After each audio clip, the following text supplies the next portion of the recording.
Abra sua Bíblia comigo, então, no livro de Jó, capítulo 25. Jó, capítulo 25. Talvez a primeira vez que nós vamos ter um texto tão curto aqui no livro de Jó, nessa série toda que a gente tem seguido aqui do livro de Jó. Talvez é o texto mais curto que nós vamos pregar nessa noite, mas é um texto riquíssimo também, como todo o livro de Jó assim o é. Jó capítulo 25, a partir do verso 1, e diz assim: Então respondeu Bildade, o suíta: A Deus pertence o domínio e o poder. Ele faz reinar a paz nas alturas celestes. Acaso tem número os seus exércitos? E sobre quem não se levanta a sua luz? Como, pois, seria justo o homem perante Deus, e como seria puro aquele que nasce de mulher? Eis que até a lua não tem brilho, e as estrelas não são puras aos olhos dele. Quanto menos o homem, que é gusano, é o filho do homem, que é verme. Feche os seus olhos, curva a sua cabeça. Vamos orar. Pai, obrigado, Senhor, por essa oportunidade nessa noite de ouvir a Tua voz, ouvir a Tua palavra nessa noite. É o Senhor quem tem trazido aos nossos corações essa verdade. Deus, que nós possamos ser constrangidos pelo Teu Evangelho e possamos dar glória e honra ao Teu nome mais uma vez nessa noite, em nome de Jesus. Amém.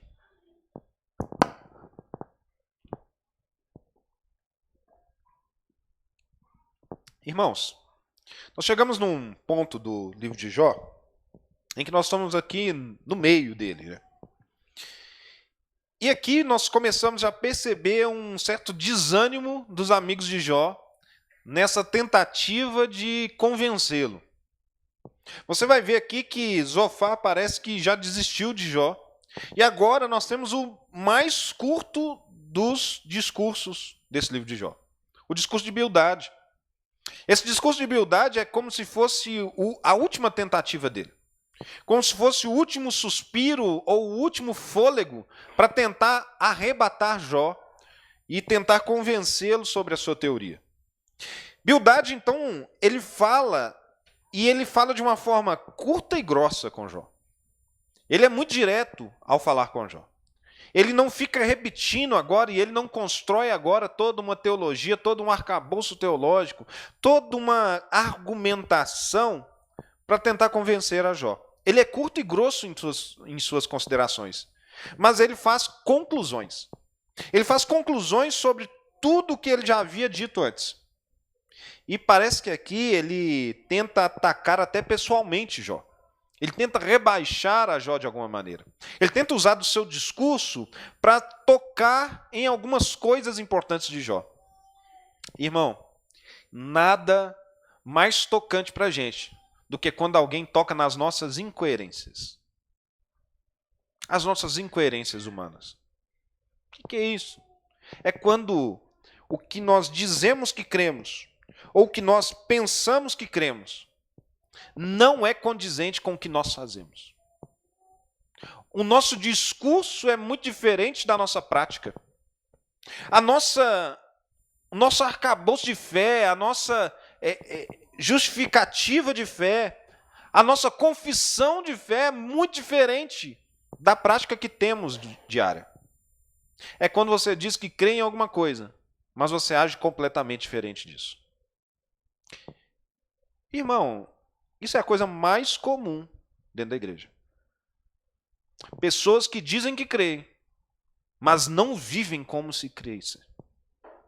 Pessoas que dizem que acreditam em Cristo, mas estão adorando outra coisa que não é Jesus Cristo. Pessoas que dizem que têm fé, mas não conseguem se livrar das preocupações diárias.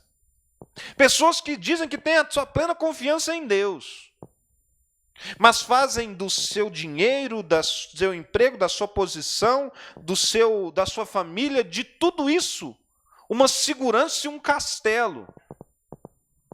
Pessoas que dizem que creem na graça de Jesus Cristo, Mas na primeira oportunidade já falam que o outro passa por perrengues por culpa das coisas que ele fez. Não usa de misericórdia. Diz que ama o seu irmão, mas é incapaz de perdoar. As incoerências da nossa vida. Esse texto vai nos mostrar exatamente isso hoje. Quais são as incoerências que normalmente a gente vive? Quais são as incoerências que normalmente visitam o nosso coração? A primeira grande incoerência que nós vamos ver nesse texto é que esse amigo de Jó, Bildade, ele diz que a Deus pertence, verso 2, a Deus pertence o domínio e o poder. A Deus pertence o domínio e o poder. É isso que ele diz. Bildade está dizendo que é a Deus que tem todo o poder e todo o domínio. Ele fala isso aos quatro ventos. Ele diz que Deus tem todo o poder. Ele diz que Deus tem todo o domínio. Mas ele está olhando para Jó e dizendo para as maldades de Jó, dizendo para tudo que Jó está vivendo e falando assim, não, essa vírgula aqui, Jó, é coisa sua. É você que tem domínio sobre isso. Por que você não fala e se arrepende logo dos seus pecados para resolver isso tudo? Ou seja, ele está considerando que Deus não tem controle sobre a situação de Jó. Que tudo que Jó está sofrendo está fora do controle de Deus. Ele considera e ele não admite que Deus governe sobre o sofrimento. Que, na verdade, nós é quem temos governo sobre o sofrimento. E é nós quem temos a responsabilidade de afastá-lo ou aproximá-lo das nossas vidas. Então, quando ele faz essa afirmação, a Deus pertence o domínio e poder, é uma afirmativa verdadeira. É verdadeira e perfeita. Deus é poderoso e Deus tem domínio sobre tudo. Mas não é assim que ele age. Você vê em todos os outros discursos que ele traz contra Jó, são discursos em que ele acusa Jó de ser o principal causador de todos os males. O principal causador do sofrimento. E mais, e que se o sofrimento não se foi, é porque Jó não se posicionou. Quantas vezes a gente fala que Deus está no controle, mas a gente quer dirigir tudo. A gente tem muita facilidade, quando as coisas dão ruim, falar assim, Deus no controle. Mas a nossa cabeça está assim fritando. O que eu vou fazer? O que eu vou arrumar? Que coisa que eu vou arrumar? Ai, eu não sei como é que eu saio disso e tal. Nossa cabeça não para. A nossa cabeça ela não consegue descansar nesse controle de Deus. A gente não desliga. A gente vive a vida inteira pensando nisso. A gente acorda pensando nisso. Passa o dia inteiro pensando nisso, vai dormir, está pensando nisso e ainda sonha com essas coisas. Não é assim? Nós falamos que Deus está no controle, mas nós vivemos como se Deus não estivesse no controle. Porque a gente desespera, a gente descabela, a gente fica louco, a gente mete os pés pelas mãos, faz as coisas na hora errada, toma atitudes que não deveriam tomar. Toma ações que a gente nunca deveria ter abraçado. Porque a gente, no fundo, só está dizendo que Deus está no controle. Mas a gente não crê nessa verdade. Então, a primeira incoerência, grande incoerência das nossas vidas, é quando nós dizemos que Deus está no controle, mas nós continuamos dominando as coisas. Mas nós não abrimos mão de dominar as coisas. É porque é desconfortável. Não ter o controle das coisas nos torna vulneráveis. Não ter o controle das coisas é desconfortável demais, irmão. Você não saber o que vai acontecer da sua vida. Você não saber o que vai acontecer daqui a 5 minutos. Isso é desconfortável, irmão. Só que essa é a realidade das nossas vidas. E não adianta a gente fugir disso. Porque Deus tem todo o poder e domínio. Não adianta. É todo. Veja que A Deus pertence o domínio e todo poder. É tudo, irmão. É o domínio e o poder. É as duas coisas. Não é só dominar. Porque dominar, você pode dominar um cachorro, por exemplo. Mas você pode não ter poder sobre ele. Como assim? Você pode, no máximo, guiar ele na coleira. Mas você não pode ter poder para falar quando que ele vai ter fome, quando que ele vai ter sede, quando que ele vai latir, quando que ele não vai. Você não consegue fazer isso. Agora, poder, você controla absolutamente tudo. Então, além de você dominar, você controla exatamente o que ele vai fazer. Tudo. É controle absoluto. Nós estamos num mundo, irmãos, que Deus tem um controle absoluto. Não adianta você ficar brigando com isso mais. Desiste. Desiste de brigar com isso. Enquanto a gente viver uma vida brigando com esse controle de Deus, a gente vive uma vida que nos machuca mesmo. E esses homens estão cada vez mais nervosos com Jó, porque eles estão começando a ver as incoerências da teologia deles. E elas começam a apresentar aqui. Que eles estão crendo de um jeito, mas eles estão vendo que na prática não é outro. É de outro jeito. Eles estão vivendo de outro jeito. São incoerências. Incoerências da vida. A segunda incoerência que ele apresenta está na segunda parte do verso 2. Olha o que ele diz. Ele faz reinar a paz nas alturas celestes. Ele faz reinar a paz nas alturas celestes. Bildad está trazendo como se ele fosse alguém que ama a paz. Que gosta demais da paz. Que não quer conflito. Não quer guerra com ninguém. Né? Só que Bildad o tempo inteiro ataca Jó. É como se ele estivesse cutucando Jó para ver se Jó reage. Ele quer guerra com Jó. Ele quer luta com Jó. Ele é cada vez mais incisivo contra Jó. A segunda grande incoerência das nossas vidas é que nós dizemos que queremos paz, mas nós queremos é guerra. A gente diz que quer paz, mas a gente quer guerra. Quer ver por que a gente quer guerra? Você diz que você quer ter paz com todo mundo, mas você não perdoa. Você diz que você quer ter paz com todo mundo, mas você não pede perdão. Você diz que Deus fez paz com todo mundo, mas você não abre mão da sua razão para acabar com a discussão.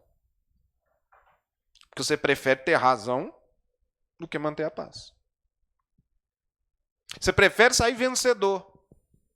Você prefere sair com um troféu nas mãos que você venceu a discussão. Mas para trás você perdeu um irmão. Como assim? Será que a gente quer paz mesmo? Será que isso é querer paz? Isso é olhar para essa paz e se admirar por essa paz? Porque ele está falando que Deus faz reinar a paz. Mentira, porque ele não está vivendo assim. Ele está atacando Jó. E a gente diz que Deus vai reinar a paz, que Deus é o príncipe da paz, que Jesus é o príncipe da paz. Irmão, mas a gente não consegue ter paz com os nossos irmãos. A gente só sabe atacar um ou outro. A gente está esperando alguém escorregar para a gente ir lá e ó, em cima. A gente não dá mole. Em casa é uma guerra. É o marido esperando a esposa errar em alguma coisa para falar assim, ah, tá vendo? Te falei. É os filhos esperando os pais escorregarem para falar assim, belo exemplo vocês. O tempo inteiro a gente quer guerra, irmão. E é essa incoerência que a gente vive. A gente briga demais, irmão. A gente é combativo demais. Quer ver uma coisa? Rede social. Vai na rede social e vê os comentários das pessoas de algumas postagens. Irmão, se as pessoas não concordam com as postagens, é guerra mesmo. E aí fica guerra dentro dos comentários. É um comentando com o outro, um respondendo o comentário do outro. E o cara que postou mesmo já não está nem aí mais. Deixou lá a bomba. É treta o tempo inteiro. Caça treta, irmão. Gosta de uma treta. gosta de cutucar. E a gente conhece gente assim, que gosta de cutucar, irmão. Será que a gente está fazendo isso com qual coração? Com o coração de ter razão? Ou com o coração de estabelecer a paz, irmão? Não adianta você falar que você quer paz. Não adianta a gente falar que quer paz, se a gente não está disposto a perder e a ceder para os nossos irmãos. Não vai adiantar. Porque só tem um jeito de chegar na paz, irmão. Ou você destrói o outro, ou você vai ceder. Só que essa paz em que a gente destrói o outro não é a paz shalom. A paz shalom é essa que se estabelece naturalmente, irmão. É muito diferente. A paz de Deus é muito diferente. Terceira grande incoerência das nossas vidas está no verso 3. Ele diz: acaso tem número os seus exércitos? Bildade está agora chamando atenção para a glória de Deus. O que era a glória, gente? Glória era tudo que cercava um rei. Então, um rei, na antiguidade, tudo que estava dentro do domínio dele era a glória dele. E acontecia assim, quando um rei ganhava uma guerra, invadia uma cidade, ganhava a batalha, ele fazia uma procissão na cidade. Você já viu procissão, como é que é, né? Era basicamente aquilo. O rei ia na frente, ia com toda a sua glória atrás. E aí vinham os seus animais, os seus servos, obras de arte do reinado dele. Várias coisas iam acompanhando, músicos, enfim. Tudo que representava a riqueza e a grandeza daquele rei ia com ele. Aqui, quando ele fala de exércitos, ele está falando isso. É como se fosse um rei com muitos exércitos. São numerosos exércitos. Acaso tem número os seus exércitos? Ele está falando assim, os exércitos de Deus são incomparáveis. Não tem nem jeito de contar. Então a glória dele é incontável. Bildade está falando assim, Deus é glorioso. A Deus toda a glória. É uma verdade absoluta, mas incoerente com a vida dele. Porque ele diz a Deus toda a glória, ele chama atenção para esse tamanho do exército de Deus, só que o tempo inteiro ele está dizendo assim, Jó, escute os nossos conselhos. Nós estamos aqui para te ajudar. Nós somos os caras que vieram te ajudar. Você está rejeitando a gente, Jó. Nós somos seus amigos. Ele está querendo um pouquinho da glória de ser aquele cara que depois vai falar assim, fui eu que ajudei. Jó estava mal, e aí eu fui lá, falei com ele, e Jó saiu dessa situação porque eu falei com ele.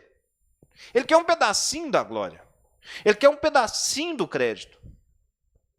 A terceira coerência é que a gente diz que a Deus toda a glória. A gente sempre quer mérito de alguma coisa.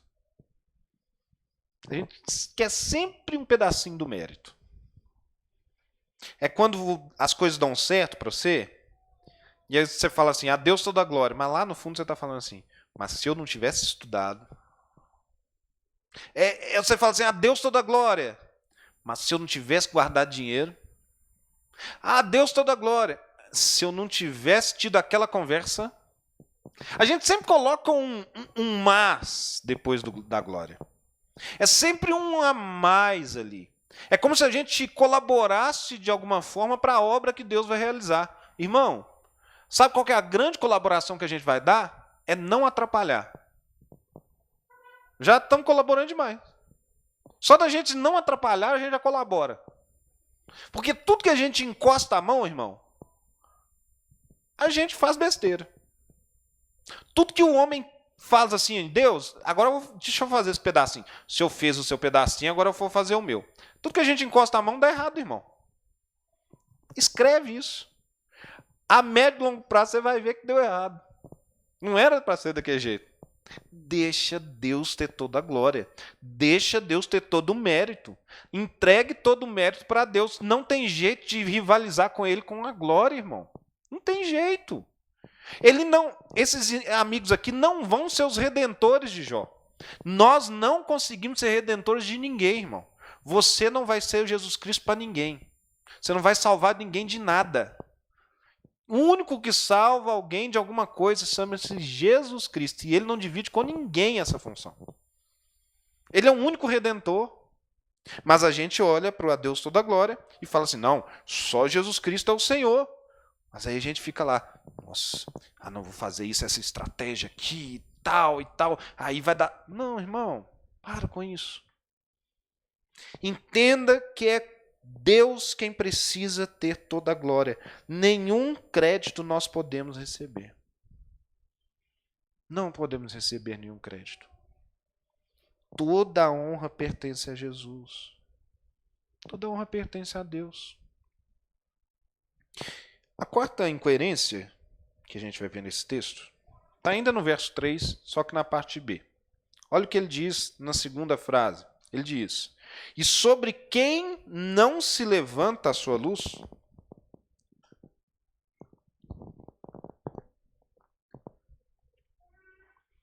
Ele está dizendo assim, Deus é luz e a luz dele brilha sobre todas as pessoas. A luz dele deixa tudo ser visto. Ele está dizendo isso. Só que ele acusa Jó de estar escondendo coisas de Deus. De ter pecados ocultos. Falando assim, Jó, será que não tem um pecado oculto lá? Espera aí, se Deus é luz sobre tudo, como que tem alguma coisa escondida? É porque, mais uma vez, nós somos incoerentes. Nós falamos que Deus é luz, que Deus vê todas as coisas, que Deus está ciente de todas as coisas, mas a gente vive querendo esconder as coisas dele. A gente acha que a gente está escondendo as coisas dele o tempo inteiro. A gente acha que se colocar assim, né? É igual criança escondendo. Você já viu que maravilha? Júlia às vezes vai lá em casa lá para esconder. Ela vai atrás da cortina assim, ó. Dá para ver ela toda atrás da cortina. E diz ela que está escondida. Isso quando é pequena, só tampa o olho assim e está escondido. É assim que a gente faz com Deus, irmão. Deus está vendo tudo e a gente está tentando esconder. É isso que esse homem tá fazendo aqui. Ele está falando, olha, Deus é luz. Mas está falando assim, Jó, você tem alguma coisa escondida. Ou seja, ele acredita que dá para esconder coisas de Deus. Não dá, irmão.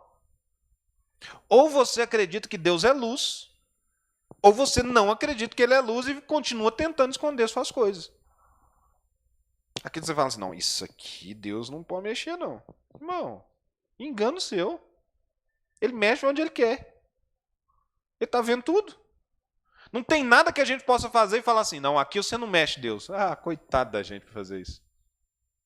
A gente não consegue, irmão. Então é por isso que está tudo às claras para Deus. Não tem nada oculto para Deus. Está tudo aparecendo. E aí a notícia é o seguinte, se não está oculto para Deus, por que a gente fica tentando ocultar dele e mais ainda das pessoas? A gente está mais preocupado talvez com as pessoas do que com Deus, né? A gente não está nem aí se Deus está vendo. A gente quer esconder dos outros. A gente tem que parar com essa incoerência, irmão. Ou a gente crê que Deus vê todas as coisas e começa a viver a nossa vida assim, às claras, ou a gente desiste dessa história. Desiste dessa história. Teologia não é feita só para a gente entender que não. Teologia é feita para a gente viver. A gente aprende como viver quando a gente lê a Bíblia, irmão. Se você vier todo domingo aqui, toda quarta, e ouvir sermões, e na segunda-feira ou na quinta-feira continuar vivendo a mesma vida, irmão, você não está aprendendo nada. Você está perdendo seu tempo. Sinceramente, você está perdendo seu tempo. Se você vem para cá achando que você vai só enriquecer o seu conhecimento, você está perdendo seu tempo. Porque a palavra de Deus não serve para isso. A palavra de Deus serve para mudar a nossa forma de viver. A palavra de Deus serve para revelar Jesus Cristo. E quando a palavra de Deus revela Jesus Cristo, a gente olha nesse espelho e fala assim, eu sou muito diferente. Eu tenho que melhorar demais. Eu tenho que mudar demais. Então, se a palavra não faz isso com a gente tem que repensar. A motivação pela qual a gente vem. O porquê que a gente está aqui. Está aqui só por causa de uma obrigação, bater um cartão? Ou você está aqui para realmente crescer? Você está aqui para realmente entender que tudo isso precisa mudar o nosso comportamento. A sua prática precisa ser totalmente dirigida pelo que você crê. Nós não somos o que pensamos, nós somos o que cremos. E se você diz que crê em algo, você precisa viver de acordo com isso. Não tem jeito de viver duas vidas. Ou você crê, ou você não crê. Crê ou não crê? Eis a questão. A quinta grande incoerência está no verso 4 e no verso 6. Olha só o que ele diz. Como, pois, seria justo o homem perante Deus? E como seria puro aquele que nasce de mulher? Pula para o verso 6. Quanto menos o homem que é gusano, é o filho do homem que é verme. Ele está falando assim, olha, o homem é mau. Jó, o homem é completamente mau. Ele não merece nada. Tudo que ele vive é maldade. Ele só produz maldade. Ele é um verme. Gusano quer dizer também verme, tá? Ele é um verme. Ele é desprezível. Gente, verme não serve para nada, né? Não dá nem para pensar uma função do verme. Não tem, cara. Tá ali, velho. E aí você olha para o verme, desprezível. Desprezível. Ele está falando, o homem é desprezível. Só que é assim que ele pensa? Não. Porque em todo tempo, ele começa a lembrar Jó e falando assim, olha, se você não fosse mal, talvez essas coisas não estariam te acontecendo. Talvez você tenha alguma coisa aí que você está sendo mal demais, porque homens bons não sofrem o que você sofre. Ele está considerando que existe a possibilidade de existirem homens bons. Mesmo falando que crê que todos são maus. Completamente maus. É você falar que você crê na depravação total, crê que o homem nasceu mal, que ele é caído e, ao mesmo tempo, nutrir esperanças nos corações dos homens. Colocar sua esperança nas pessoas. Depositar a sua confiança nas pessoas. E aí depois você reclama que você se decepciona, irmão. A gente tem que decepcionar com ninguém. Porque a gente já parte do pressuposto que ela é má. A gente parte do pressuposto que a gente não presta, irmão. E que se não é a graça de Deus, nós só vamos produzir coisa que não presta. E é assim. Então a quinta incoerência é quando nós dizemos e cremos que todos nós somos maus, mas ainda nutrimos a esperança de ter alguma coisa de bom que nós possamos produzir. Você crê que o homem é mau, mas você ainda acha que ele pode fazer coisa boa. A gente vê isso nas eleições, irmão. A gente sabe que todo mundo ali não presta, irmão. É igual a gente. Não tem nenhum homem especial ali. Mas aí a gente ainda nutre no coração que não, porque fulano é muito bom. Irmão, o próprio Jesus Cristo fala que assim, eu não sou. Por que ele está falando isso? Para mostrar o exemplo como homem, né? Eu não sou bom. Bom é somente o Pai. O que ele está dizendo? Eu, Jesus Cristo, que sou o homem perfeito, nem se vocês fossem perfeitos, vocês seriam bons. Bom é somente Deus que é o Pai. Só Ele. Então, irmão, não adianta a gente ficar achando que a gente vai encontrar bondade nos homens, que não vamos. Já poupa seus lombos aí, que você vai se decepcionar com todo mundo mesmo. E na igreja é lugar de se decepcionar mesmo. É aqui que você vai ter um tanto de decepção, porque é um tanto de gente ruim mesmo. A começar daqui. A começar daqui. Talvez, às vezes eu tenho a impressão que Deus escolhe os piores mesmo. Sabe? Então, é bem isso. Irmão, tá todo mundo no mesmo barco. Nós não prestamos. A verdade é essa. A gente não presta, irmão. E aí a gente fica nutrindo esperança nas pessoas. Sabe qual é a esperança que a gente tem?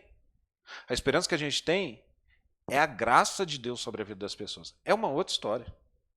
Porque se não é a graça de Deus operando, não presta nada. Então, tudo de bom que a gente vê que as pessoas estão fazendo, na verdade, sabe o que é? Graça de Deus. Ele é a fonte última de toda bondade. Toda bondade emana de Deus. Ninguém consegue produzir bondade por si mesmo. Deus é quem produz bondade sobre os homens. É Deus quem faz você ter alguns atos bons. Você acha que você ajudar o seu irmão, você perdoar é um ato seu? Não, é um ato de Deus. Porque nós somos maus. Mas a gente é cheio de autojustificação, né? A gente é cheio de autojustiça. E esses homens aqui, eles se mostram como se não fossem maus. Falando assim, Jó, nós somos muito sábios. A gente sabe passar por esse sofrimento. Esse sofrimento que você está passando aí, você não é tão bom quanto a gente, porque a gente não está sofrendo, olha só. Nós somos justos. E nós não sofremos. Então, se você sofre, é porque você não é justo. Tem hora que a gente, como igreja, a gente pensa assim. A gente fala que a gente crê que todo mundo é pecador, que todo mundo precisa da graça de Deus. Só que aí passa dessa porta para dentro, a gente fica achando assim, ah não, olha lá fulano lá, olha que pouca vergonha, olha como é que ele está vivendo a vida dele lá. Irmão, se não fosse a graça de Jesus, a gente estaria lá ou pior. Só que a gente não quer ter esse papo, né?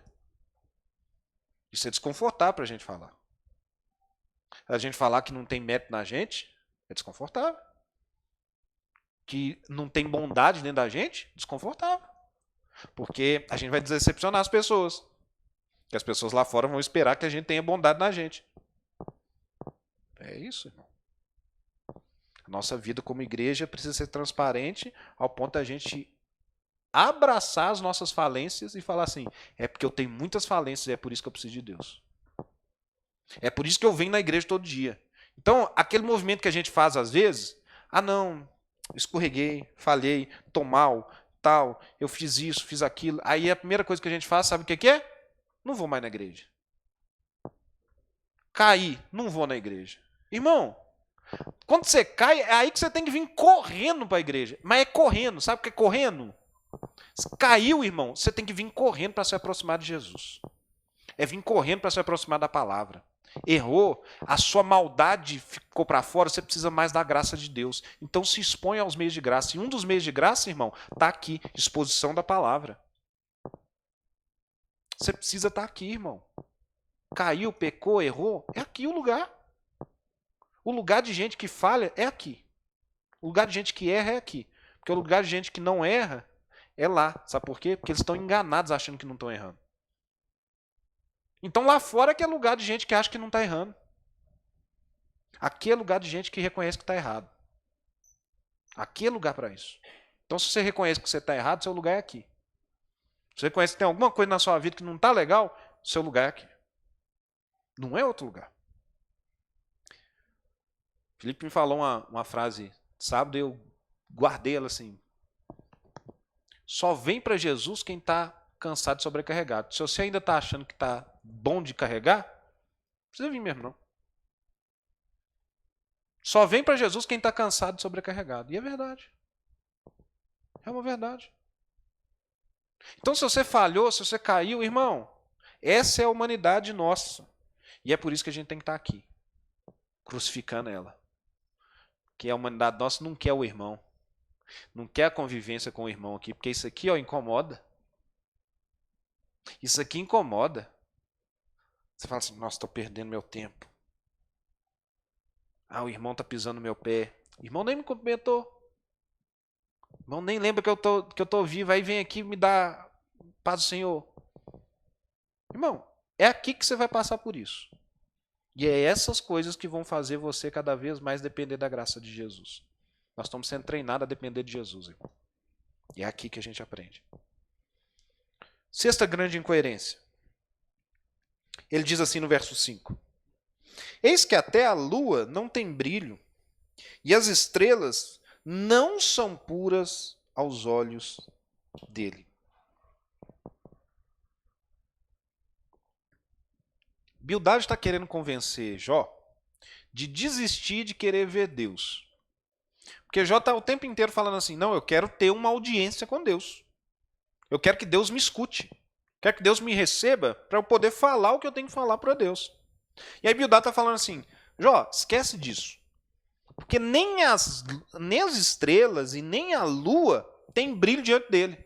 Nem eles têm voz diante de Deus. É uma verdade? É uma verdade, irmão. Deus é tão soberano, tão poderoso, que não precisa ficar pedindo opinião para ninguém. Não precisa.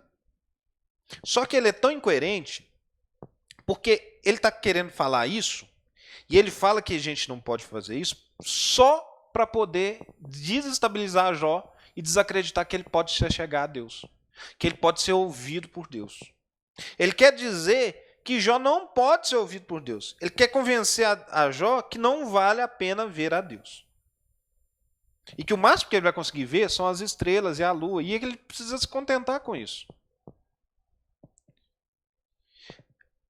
A sexta incoerência é quando a gente fala assim, que nós queremos ver Deus, mas nós queremos só ver as obras dele. A gente se contenta só com as obras de Deus. Irmão,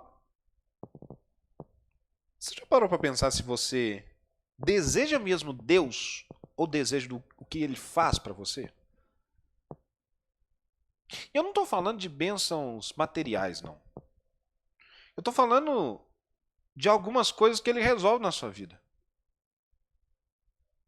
Você quer se aproximar de Deus por quem ele é ou por conta da lua e das estrelas que ele criou? Das coisas maravilhosas que ele faz na sua vida? Porque isso diz respeito à nossa motivação para com Deus. Então não basta você simplesmente falar que quer ver Deus, só que lá no seu coração você não quer ver Deus. Você quer que ele mova ao seu favor. É diferente.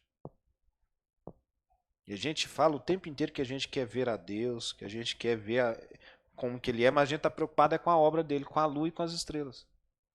A gente está preocupado com isso que tem brilho passageiro. Só que a má notícia para quem pensa assim é que no céu, irmão, a única coisa que a gente vai ver é Deus. E aí, se você não está esperando isso, você vai se decepcionar. Se você não espera ver Deus e simplesmente você está satisfeito por ver a Deus. Moisés, quando vê Deus naquela sarça ardente, irmão, mudou tudo. Moisés parou de pedir qualquer coisa para Deus. Moisés começou a olhar para ele e falar assim, Deus, eu sou pesado de língua. Quando Moisés tem a revelação de quem Deus é, irmão, quando ele vê a Deus, muda tudo, irmão. Tudo. O problema é que a gente simplesmente vai para Deus com essa visão. Deus, eu quero que o Senhor muda tudo.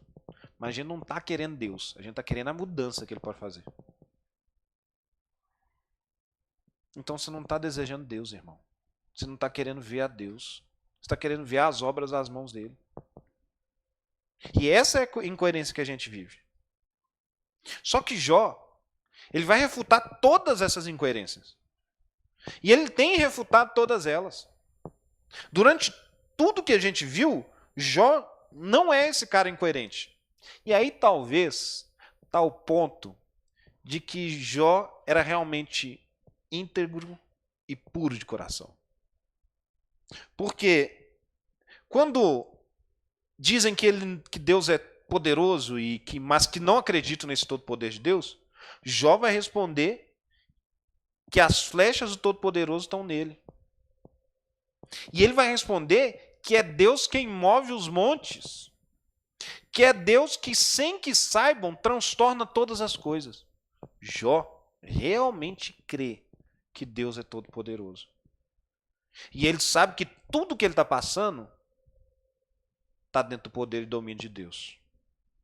Jó também confirma que Deus não é esse cara que é o vingativo. Ele não é esse cara, igual a gente falou, que nós não buscamos pela paz. Mas ele é um Deus de paz, porque em todo tempo os amigos dele acusam, Mas olha o que Jó diz, diz com um desabafo para Deus. Olha, como então lhe poderei eu responder? Ou escolher as minhas palavras para argumentar com ele? Ao invés dele atacar os amigos, ele está falando para Deus assim, Deus, me dê as palavras para que eu possa argumentar. Como que eu vou argumentar? O que eu vou dizer? Ele não tá buscando, ele não tem arma. Jó não está armado contra esses homens. Jó também confirma que esse Deus é glorioso e que ele não divide nada com ninguém. Porque ele diz, olha, ele, Deus, é sábio de coração e grande em poder. Quem porfiou com ele teve paz. Quem que barganhou com ele e teve paz? Não tem jeito da gente barganhar a glória com Deus. Ninguém vai ter paz se barganhar a glória com Deus. Ele reconhece isso, que a glória é toda de Deus. Jó também não esconde os seus pecados. Jó entende que Deus vê todas as coisas, porque Jó diz o seguinte, a minha transgressão estaria selada num saco e terias encoberto as minhas iniquidades. Ele está falando assim, eu não estou fazendo isso, eu não estou guardando as minhas iniquidades, eu não estou escondendo quem que eu sou. Eu sei exatamente quem que eu sou mal mesmo, e eu estou consciente disso, e Deus está vendo isso. E Jó sabe dessas falências. Ele diz, embora haja eu, na verdade, errado, comigo ficará o meu erro. Ele está falando, eu sou mal mesmo. Eu não vou tentar me auto-justificar, não. Eu sou mal mesmo. E por fim, Jó não está buscando resolver o problema dele. Mas Jó quer apenas estar com Deus. Olha o que ele diz. Acaso, segundo a grandeza de seu poder, contenderia comigo? Não. Antes me atenderia. Ele está falando para Deus. Será que Deus seria esse que estaria só para disputar comigo? Não. Ele vai me atender, ele vai me ouvir. Jó, então, é esse homem que apresenta todas essas verdades. Mas, mesmo assim, Jó apresenta essas verdades de forma limitada. Porque ele não consegue alcançar a Deus com o seu esforço. Mas isso tudo é resolvido através de um homem. Jesus Cristo vem para resolver as nossas incoerências, irmão. Jesus Cristo vem para ser homem, 100% homem, resolvendo todas as nossas incoerências. Jesus Cristo não é incoerente com a natureza que ele tem. Ele não é incoerente em ser homem, ele não é incoerente em ser Deus. Jesus Cristo é coerente o tempo inteiro, porque na oração do Pai Nosso, ao invés dele questionar o poderio de Deus, ele reafirma dizendo, santificado seja o teu nome. Separado, o Todo-Poderoso. Ele é o único que é cortado, kadosh, separado de tudo e de todos. Cristo, na oração do Pai Nosso, não vai ser alguém que vai contra a paz, mas ele vai orar no Pai Nosso que, assim como perdoamos os nossos devedores. As nossas incoerências de não querer mais perdoar, irmão, não podem existir. Porque se cremos no Cristo, que é o Cristo do Pai Nosso, se temos o mesmo Pai de Cristo, irmãos, nós não podemos viver em guerra, mas nós temos que perdoar os nossos devedores. Cristo também vai dizer que esse Deus é o Deus que perdoa as nossas dívidas. Perdoa as nossas dívidas. É um Pai, é um Deus que tem toda a sua glória ao ponto de perdoar dívidas. Irmão, só pode perdoar dívida aquele que olha para a dívida e aquela dívida não faz mais sentido para ele.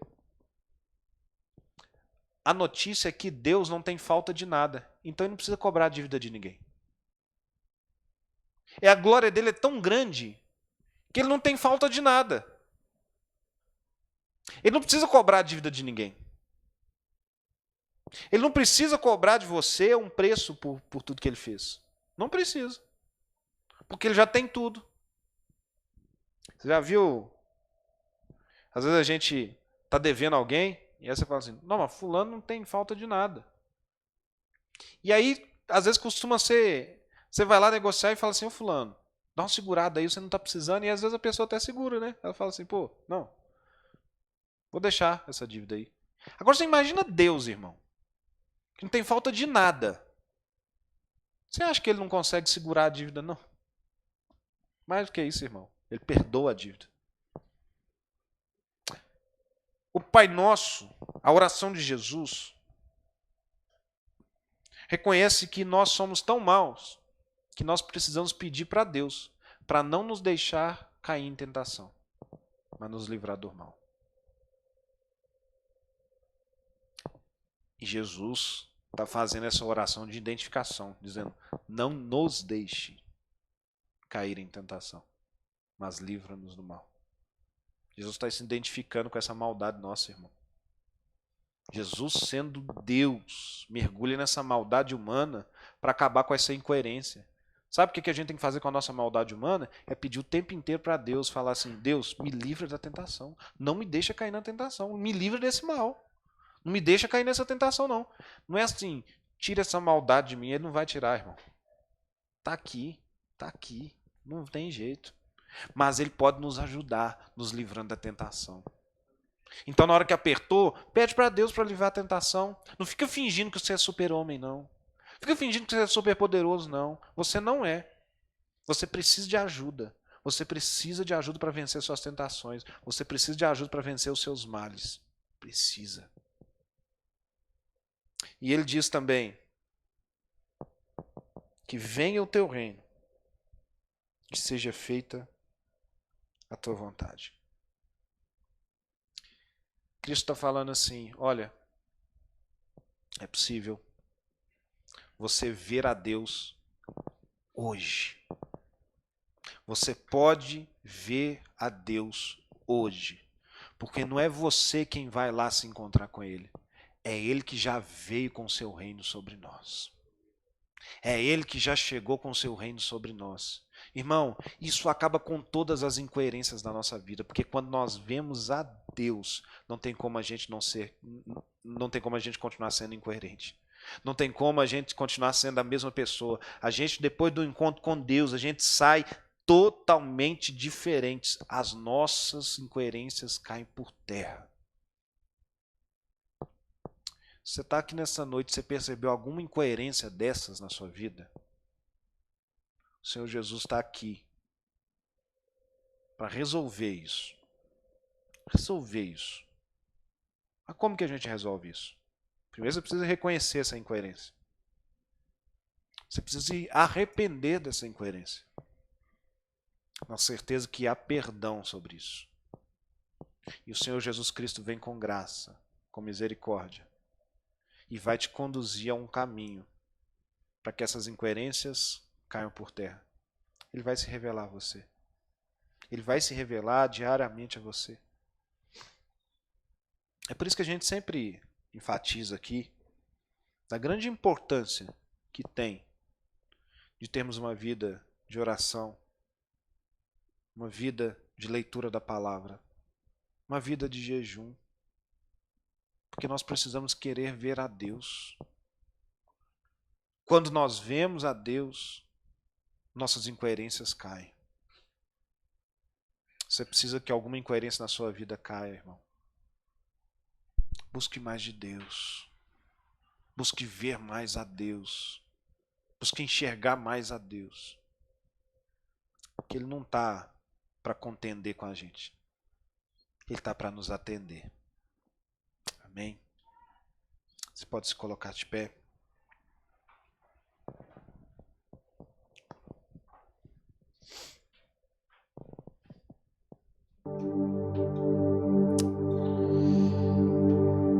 Nós vamos cantar uma canção e